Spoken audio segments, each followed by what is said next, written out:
First at bat, off an IL stint, first at bat after meeting Scott, all that cool stuff. Yeah, I mean, after everything that we did today, for me to hit a homer right there, that was a huge moment for me. That was surreal. That's the only thing I was talking about, like to have my first homer this year after 100 at bats and after everything we did pregame. That was really special for me. So that was something I'll remember for the rest of my life, for sure. I kind of feel like a little bit of Ralph Kiner was in you in that swing. Yeah, I mean, I don't think I've hit a ball that hard all year, 105. So I was like, dang, I don't even know where that came from. So, just like everything that after today.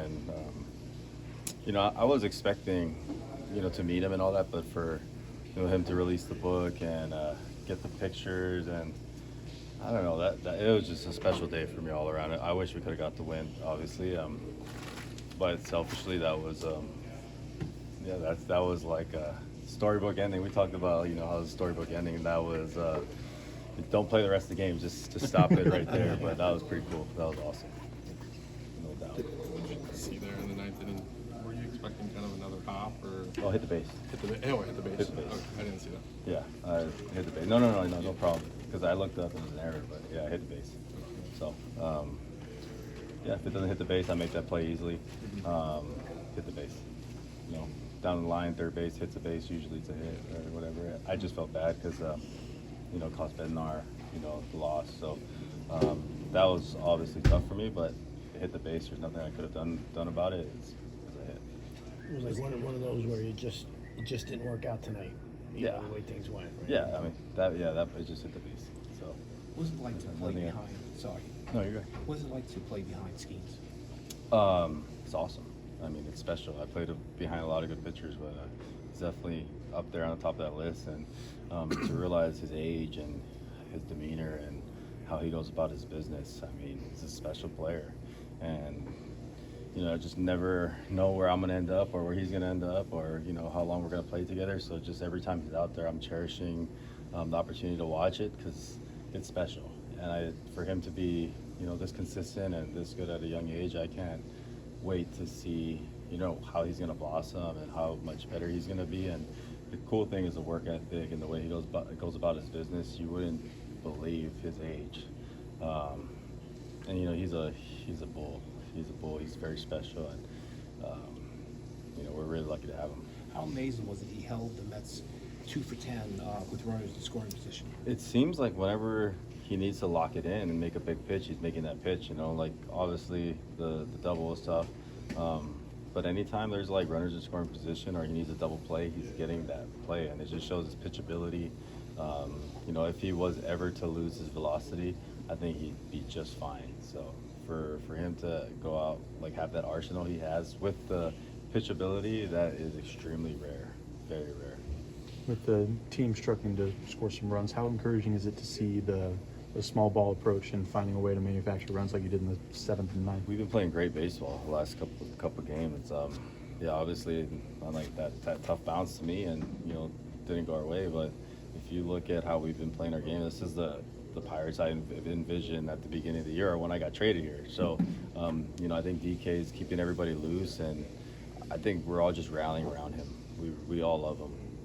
He's our guy, and to have him, at the helm, you could see the energy, you could see the life in the dugout, and we just look like a ball club again. We look like a real team. Over the last couple of days, he's kind of stressed like accountability. Have you kind of seen that since he's taken over?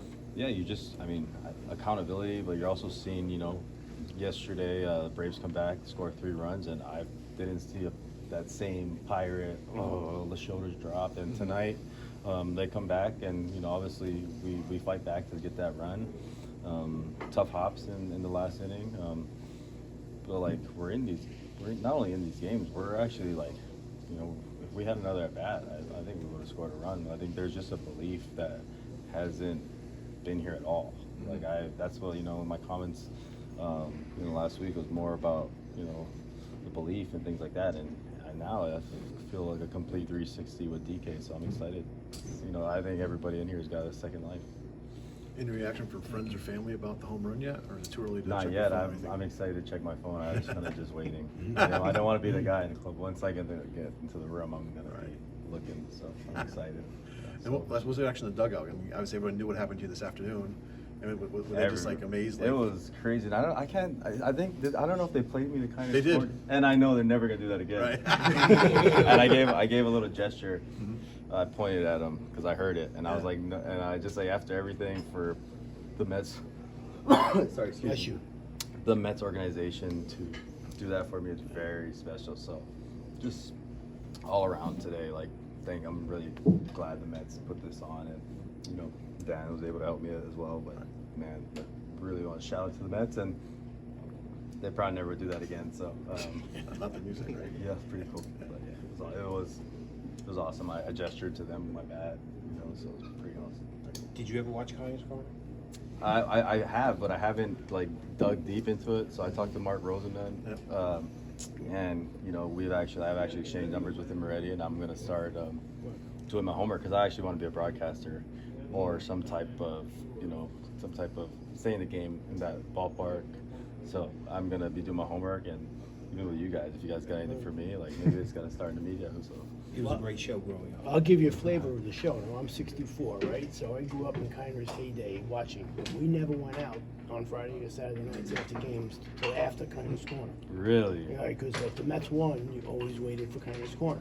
And there was no social media back then. how rare is that? So That's crazy. he had all the stars of the visiting teams on the show. So he was a podcast before the podcast. Right. And back then, there's no ESPN, you know, and the Mets were on TV all the time. So you wanted to see Willie Mays, all the stars. They were all on Kiner's Corner. I Because didn't he know was a that. Hall of Famer. I just thought it was more of the Mets broadcaster. I didn't know He that. had everybody. He had everybody. Whoever won the game, the stars of the visiting team came on. The Mets lost a lot, so How many guys have been a Hall of Famer in the booth and on the field? yeah. I 50 think home that's runs like special. 7 years in a row, something like that. Yeah, for 7 years. I remember once he had Hank Aaron on there after a win for the Braves. He had all those people. And they all went on. Special man. Yeah. I'm lucky. So I'm gonna do my homework though, and hopefully I can, next time we're in New York, we can chop it up and figure it